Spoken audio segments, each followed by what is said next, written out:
Welcome our YouTube channel GSP तांसु। बिहार प्रधान शिक्षक के लिए अति महत्वपूर्ण प्रश्नों को देखने वाले हैं इस वीडियो में। इसमें सारे के सारे प्रश्न बहुत ही सिलेक्टेड दिए गए हैं जो आपके एग्जाम में आने की पूरी संभावना है, इसलिए वीडियो को लास्ट तक जरूर देखें।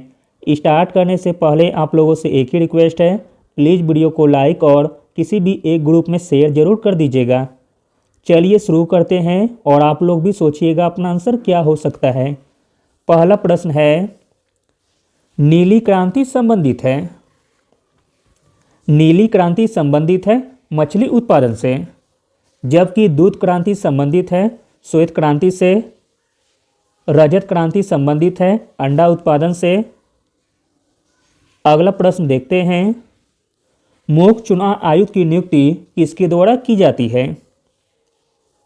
मुख्य चुनाव आयुक्त की नियुक्ति की जाती है भारत के राष्ट्रपति के द्वारा। Option number A.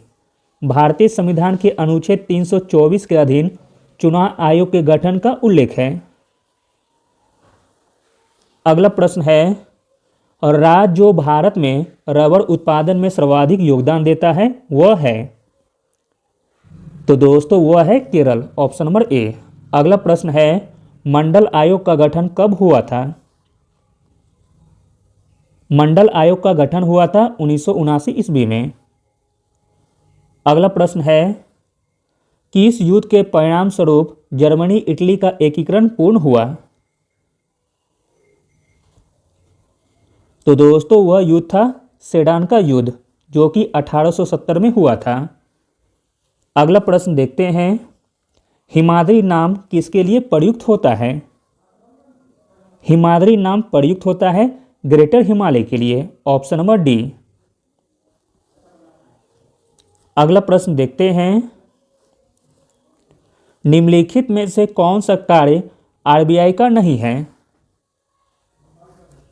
आरबीआई का जो कार्य नहीं है वह है रुपए का मूल्य का निर्धारण। Option number B.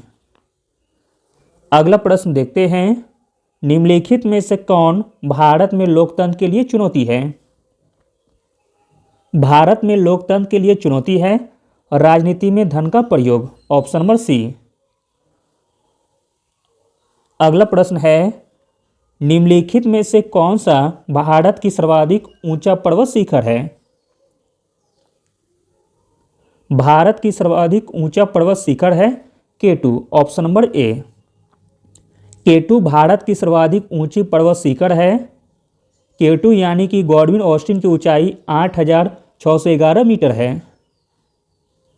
अगला प्रश्न है, विकास केंद्र उपागम की शुरुआत किस पंचवर्षीय योजना में की गई थी। आंसर हो जाएगा ऑप्शन नंबर सी, चतुर्थ पंचवर्षीय योजना में।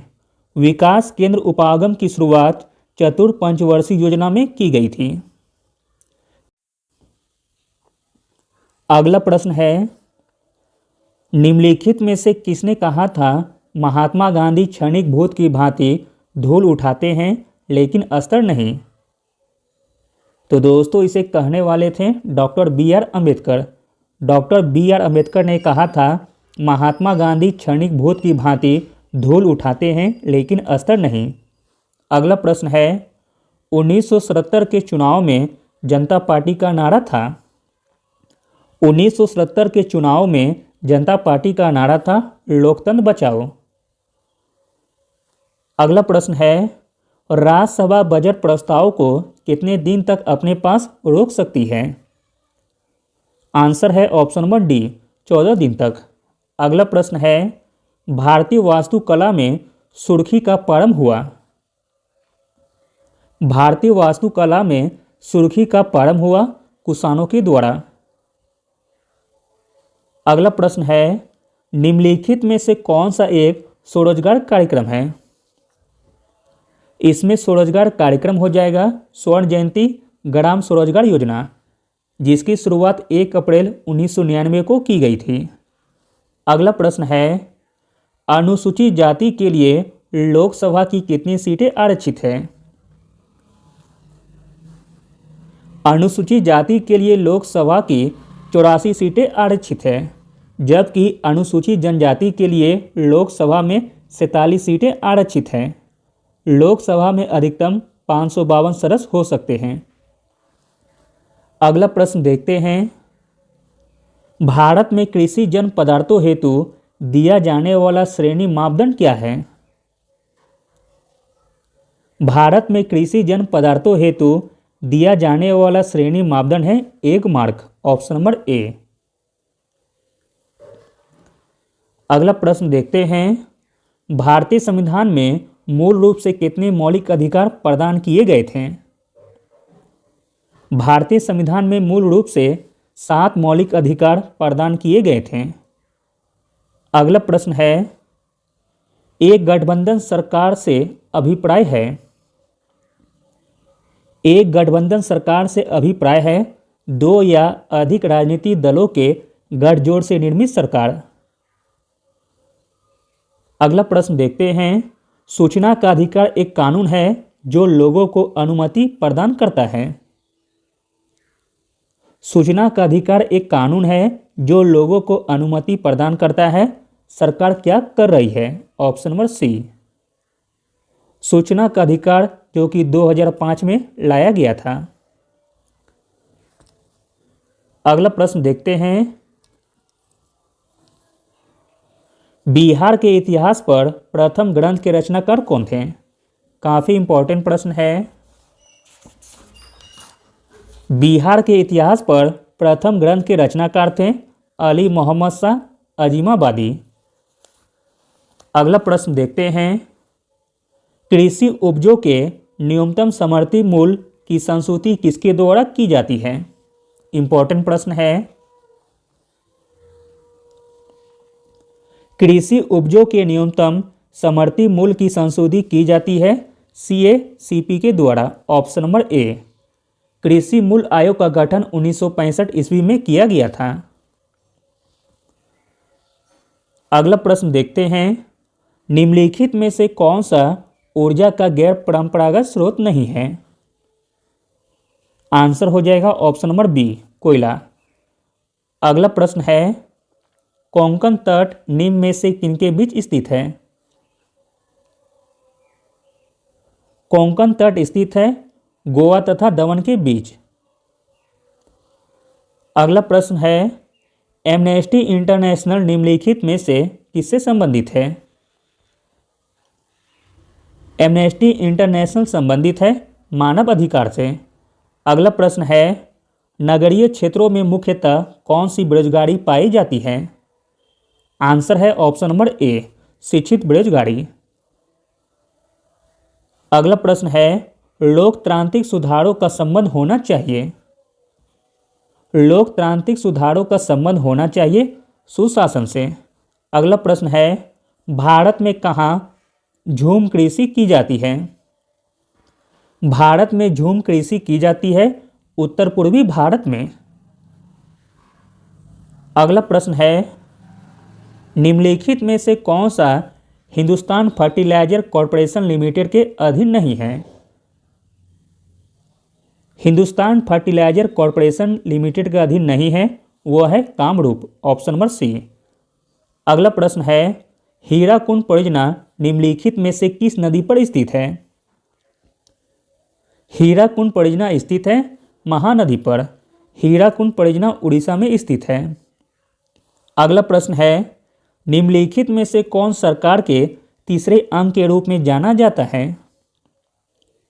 सरकार के तीसरे अंग के रूप में जाना जाता है सर्वोच्च न्यायालय। अगला प्रश्न देखते हैं, इंडिया डिवाइडेड पुस्तक के लेखक कौन थे?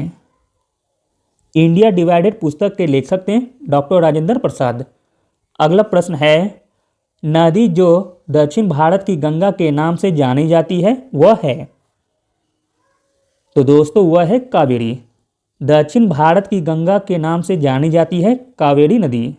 अगला प्रश्न देखते हैं, राजनीतिक दलों का चिन्ह कौन वितरित करता है? राजनीतिक दलों को चिन्ह वितरित करता है चुनाव आयोग। अगला प्रश्न है, हाल ही में भारत ने किस देश के साथ शिक्षा के क्षेत्र में सहयोग के लिए समझौता पर हस्ताक्षर किए हैं? तो दोस्तों वह देश है मालदीव। अगला प्रश्न है, पुराणों का अध्ययन करने वाला प्रथम मुसलमान कौन था? पुराणों का अध्ययन करने वाला प्रथम मुसलमान था अल-बिरूनी। अगला प्रश्न देखते हैं। 1905 में बनारस में हुए अखिल भारतीय कांग्रेस के अधिवेशन की अध्यक्षता किसके द्वारा की गई थी?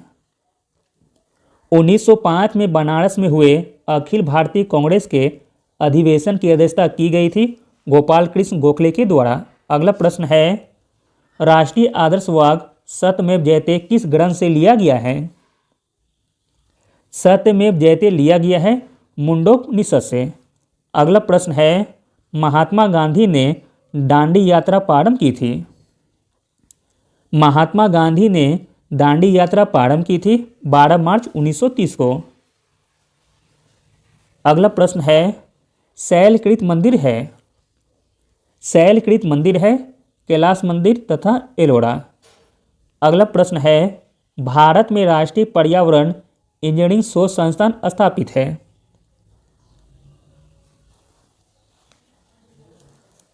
भारत में राष्ट्रीय पर्यावरण इंजीनियरिंग शोध संस्थान स्थापित है नागपुर में। Option number B. अगला प्रश्न देखते हैं, बीसीसीआई द्वारा भारतीय महिला क्रिकेट टीम सीनियर के मुख्य कोच के रूप में किसे नियुक्त करने की घोषणा की गई है?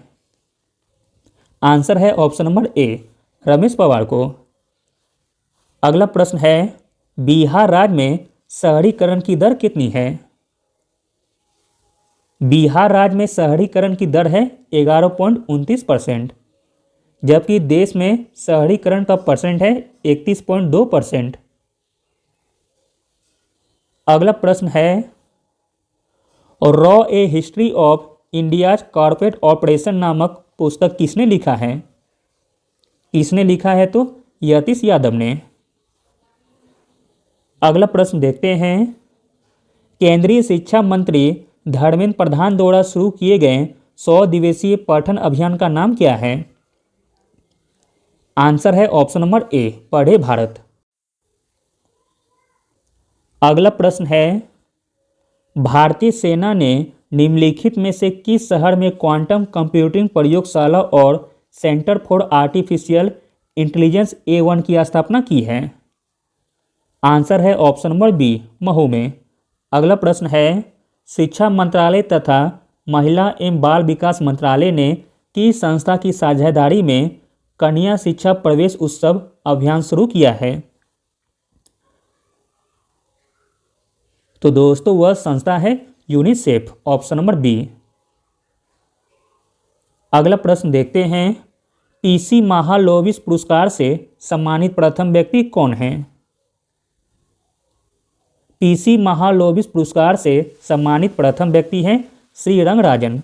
अगला प्रश्न है, वर्ष 1947 के भारत पाक युद्ध में इस्तेमाल किए गए किस विमान को आधुनिक स्वरूप के साथ भारतीय वायुसेना में शामिल किया जाएगा?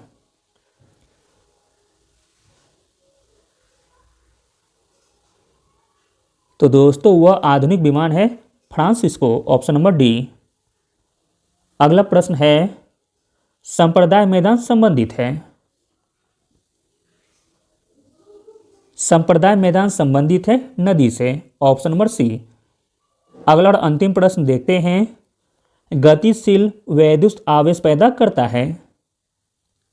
गतिशील वैद्युत आवेश पैदा करता है चुंबकीय क्षेत्र। Option number A. Thank you.